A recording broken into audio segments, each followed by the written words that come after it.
Selamat pagi para netizen dimanapun kita berada, salam inspirasi bagi kita semua. Wah, ini nampaknya kacau KPK ini ya. Ada pemberitaan yang kemudian menarik hari ini adalah soal teka-teki hilangnya Gus Yakut di rutan KPK.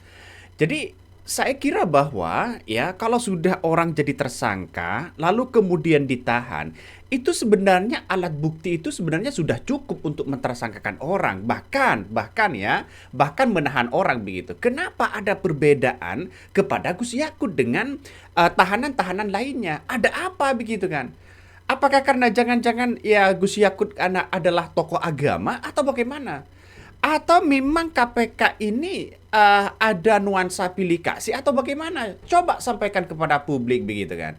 Ternyata saya menemukan begitu kan ya,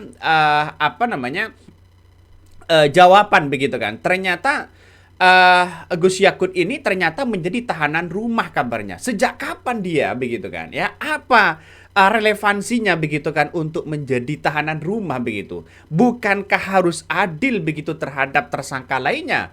Nampaknya Gus Alek juga ada kok di situ begitu kan?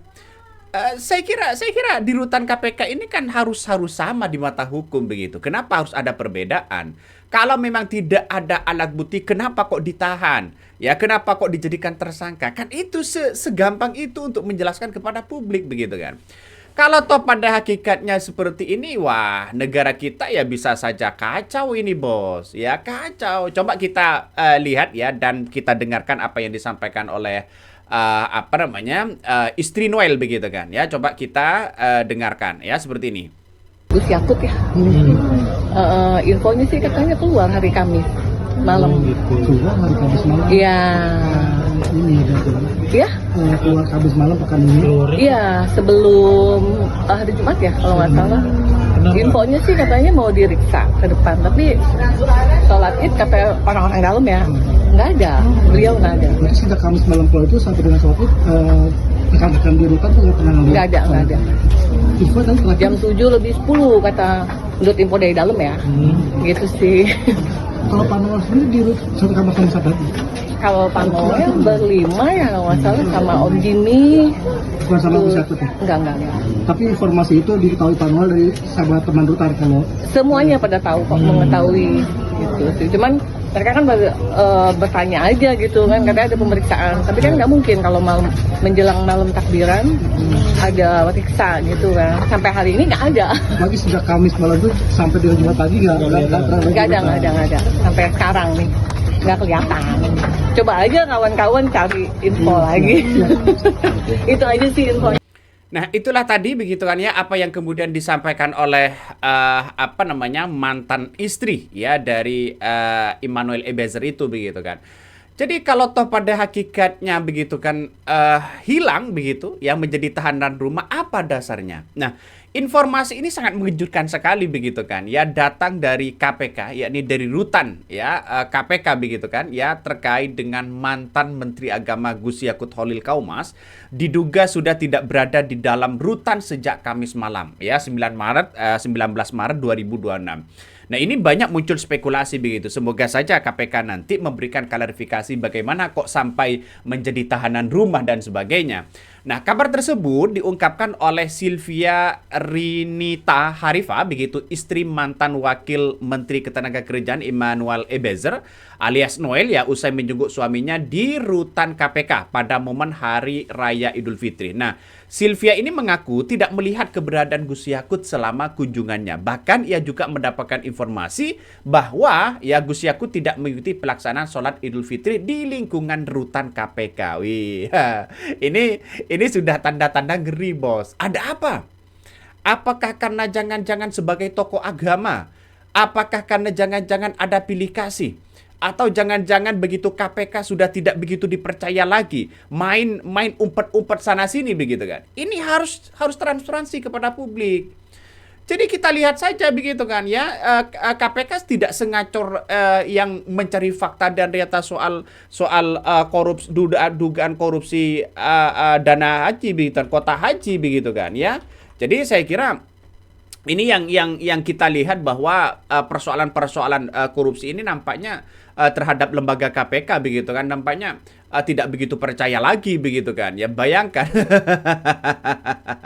Ini ngeri-ngeri sedap, Bos. Ya, ngeri-ngeri sedap. Jadi saya kira kasus kota haji ini sebenarnya sudah harus di apa namanya, ditelusuri betul siapa mereka begitu kan, ya, siapa mereka. Coba kita lihat ya, ada beberapa orang yang kemudian tidak kelihatan juga begitu ya. Salah satunya Gus Yakut ini tidak kelihatan di rutan KPK begitu ya, ketika sholat Id di situ begitu kan ya.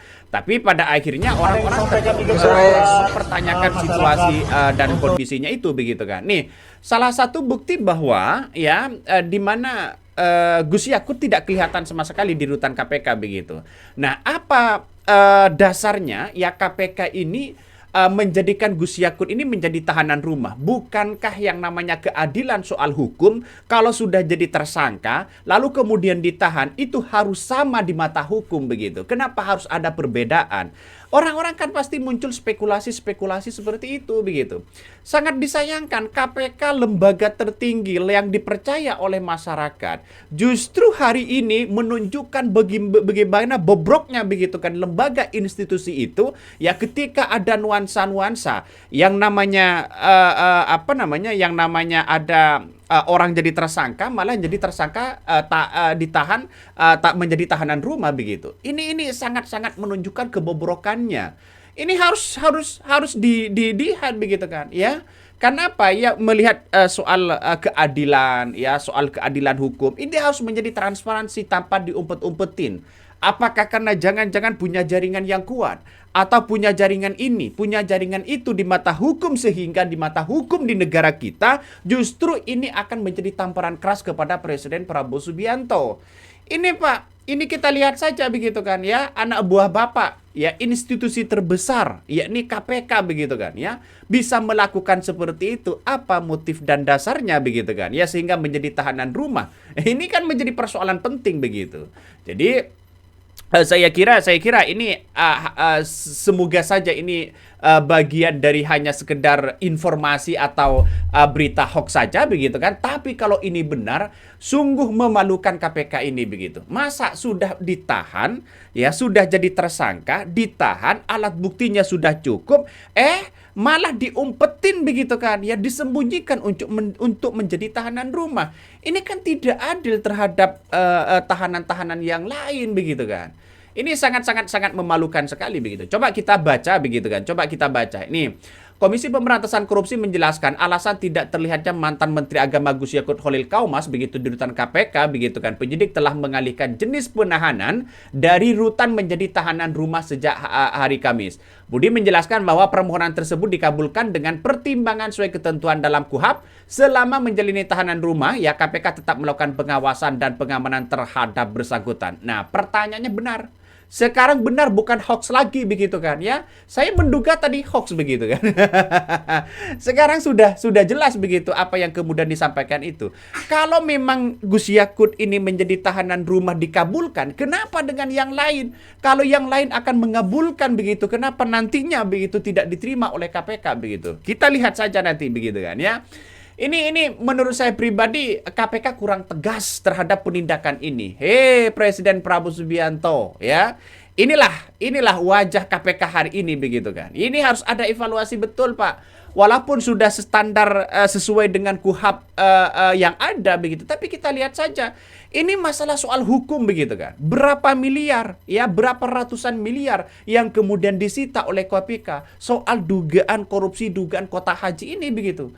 Jadi saya kira kalau korupsinya mungkin 5 miliar mungkin silahkan menjadi tahanan rumah begitu. Tapi ini panjang Pak ya, besar, banyak dana yang kemudian diduga korupsi begitu kan ya. Ia menjelaskan pengalihan penahanan ini sesuai dengan prosedur penyidikan dan tidak menghentikan proses hukum yang berjalan. KPK memastikan penanganan perkara tetap dilakukan sesuai dengan ketentuan perundang-undangan. Sebelumnya informasi soal tidak adanya Gus Yakut di rutan diungkap oleh Sylvia Ruda Harifah saat membesuk suaminya. Ia menyebutkan mendapatkan informasi bahwa Gus Yakut telah keluar sejak hari Kamis. Ini kan ngeri-ngeri sedap pada akhirnya. Akhirnya Gus Yakut menghilang begitu. Aduh, ngeri sedap Mas ya. Memang kalau sudah standar KUHP ya, standar dengan undang-undang yang ada begitu kan. Kenapa kok seperti ini? Terkesan ada pilih kasih, Pak. Ya, satunya tidak mendapatkan tahanan rumah ya. Di momen hari raya banyak orang yang ingin dan keluarga mereka berbondong-bondong begitu ingin silaturahmi begitu kan. Kenapa kok dia tidak mendapatkan itu begitu? Kalau tidak mengajukan ya silakan ajukan begitu kan. Ini saya kira ini persoalan-persoalan hukum, Pak ya. Persoalan-persoalan hukum itu harus benar-benar adil begitu kan. Nih, tidak ikut sholat id ya bareng tahanan KPK, Gus Yakut ternyata jadi tahanan rumah. Ini banyak sekali komentar-komentar dari netizen begitu. Kok begitu ngerinya begitu kan? Kok ada perbedaannya? Ini yang kemudian menunjukkan bahwa KPK sudah tidak bisa dipercaya lagi begitu kalau sudah toh pada hakikatnya memberikan seperti ini walaupun sesuai dengan undang-undang yang ada begitu kan. Ini harus adil, Pak. Ini korupsi, ini dugaan korupsi kan besar begitu kan. Jadi saya kira dengan persoalan-persoalan yang sangat penting ini maka Gus Yakut ini sebenarnya begitu kan ya. Sebenarnya kalau memang mengajukan menjadi tahanan rumah seharusnya ditolak begitu. Kenapa? Ya, tuntaskan hukum di peradilan begitu kan. Ini kan ngeri-ngeri sedap begitu kan. Ini coba kita baca begitu kan ya. Kira-kira beginilah ex-menteri itu menjadi tahanan rumah. Ini enak. Ketemu dengan keluarga, ya, makan ya seperti itu begitu kan. Ya berbeda dengan tahanan-tahanan yang lain. Artinya kalau kita melihat standaritas sosial kita, ada sebuah ketidakadilan begitu kan. Walaupun itu sesuai dengan standar hukum yang ada. Kenapa? Karena KPK menjalani KUHP ya sesuai dengan undang-undang yang ada. Tapi momen seperti inilah yang kemudian jangan dijadikan tahanan rumah. Kenapa? Karena kita lihat saja KPK punya alat bukti soal dugaan korupsi besar. Ya, mungkin kalau saya pribadi berasumsi ya, kalau tahanan rumah mungkin yang korupsinya mungkin ya 5 miliar atau berapa begitu kan ya. Ini dugaannya kan banyak begitu kan. Sehingga menurut saya pribadi tidak perlu ya di rumah begitu kan ya, takut ada intervensi lain begitu kan. Ini kan ngeri-ngeri sedap begitu kan. Ternyata ini sudah bocor ke publik ya, ex-Menak Yakut tidak ada di sel KPK. Wah. ini menandakan sudah ngeri-ngeri sedap bos ya kalau sudah seperti ini begitu kan. Jadi saya kira dengan dengan seperti ini orang-orang akan tetap membicarakan bagaimana soal posisi KPK hari ini ya, keadilan yang ada begitu. Bahkan ada yang berkomentar. Ini komentarnya saya sebutkan begitu karena banyak komentar-komentar yang negatif ya. Negosiasi permintaan rezim pokoknya Idul Fitri harus 20 Maret Sabtu ya, dan Nahdlatul Ulama mendukungnya. Alhasil Yakut boleh keluar rutan KPK untuk berlebaran di rutan. Di luar rutan. Ini banyak sekali drama-drama yang kemudian mengejutkan begitu kan ya. Ini bocor ke publik pada akhirnya begitu. Ini saya nggak tahu ini harus kemana begitu ketika Gus Yakut hilang di rutan KPK begitu. Ada apa dengan hukum negara ini? Ini Umar Hasibun. Ada apa dengan hukum? Ada apa dengan hukum di negara ini? Kok bisa Yakut tidak ditahan di KPK? KPK harus jelaskan kenapa Yakut tidak ditahan di rumah KPK. Ya, ayo guys, serbu KPK. Ini salah satu komentar dari netizen begitu. Banyak sekali pro dan kontra. Dan pada akhirnya bahwa ya banyak muncul narasi-narasi atau spekulasi-spekulasi yang ada bahwa KPK sudah menunjukkan kebobrokannya begitu kan. Walaupun apa yang dilakukan oleh KPK itu benar sesuai dengan KUHP begitu. Tapi perlu diingat, dugaan-dugaan korupsi ini kan besar, Pak. Ya, inilah yang seharusnya tidak seimbang kalau dugaannya korupsinya ratusan miliar misalnya begitu dengan sebuah realitas sosial yang ada, justru masyarakat dan publik bertanya-tanya. Ya, ini realitas sosialnya begitu kan. Ya, yang saya bicarakan ini realitas sosialnya. Tapi dengan adanya seperti ini, KPK ini harus ada evaluasi besar. Yang punya dampak hukum di situ justru dikritik adalah Presiden Prabowo Subianto. Padahal Prabowo Subianto ini sudah menjelaskan, hei orang-orang yang korupsi begitu kan ya, hei para penegak-penegak hukum, gaji sudah dinaikkan dan sebagainya. Ini harus menjadi keadilan sosial bagi seluruh rakyat di Indonesia. Kalau tahanan satunya misalnya ditahan di rutan KPK, silakan juga di rutan KPK begitu kan ya. Ada yang begitu mengejutkan begitu. Ada yang begitu mengejutkan komentar begini nih. Diskresi ini perlu dilakukan karena beliau adalah tokoh agama yang sangat toleran atas keberagamaan. Komitmen pada NKRI yang tinggi dan peduli terhadap pemberantasan korupsi. Justru ini komentarnya ngenyek atau komentarnya memang mendukung Gus Yakut. Ini banyak muncul spekulasi. Saya yakin begitu kan. Saya yakin bahwa ini dia mengatakan dengan alasan itu mungkin karena sebagai tokoh agama. Wah, ini menjadi tahanan rumah aja. Kira-kira seperti itu begitu kan. Tapi perlu diingat situasi dan kondisi ini sudah berubah, Pak. Ya, sudah sangat berubah. Ngeri sedap ya. Oke, mungkin itu yang kami sampaikan ya. Tonton terus di channel Honda Podcast Rakyat ini. Jangan lupa di-subscribe.